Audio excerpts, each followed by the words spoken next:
Philippines versus Malaysia, and inatake agad sa poste si Abu Tratter for the first points of the game. Pero for Gilas, what a sighting na Matthew Wright creates from the outside and hits the 3-point shot. Parang kailan lang at nagbabalik ang ilang mga pinapanood natin for Gilas.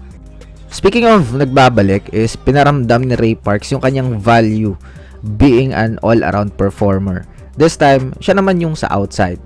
Medyo nakakasabay pa yung Malaysia, but Ray Parks create and dish it off to Von Pesomal for the 3-point shot.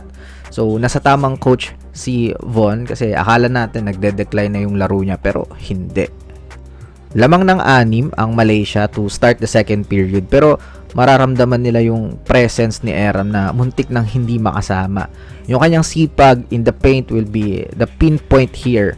Pati na rin si Justin Chua showing off na sa kanyang mga post move and a pretty good rotation also for Coach Norman Black and lahat na ano niya yung adjustments.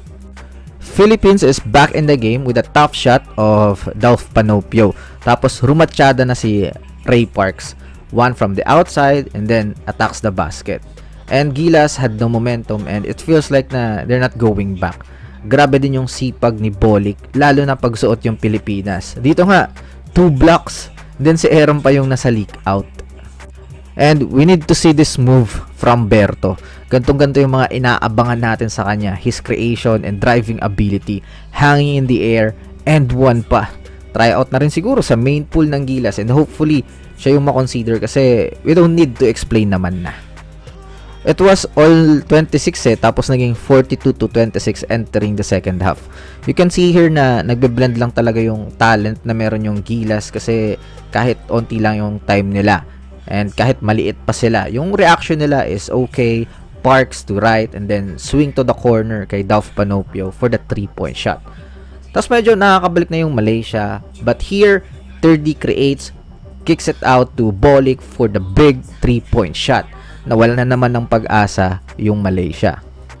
And we can see here the value of 30. After the miss of Parks, siya yung may effort to clean it up.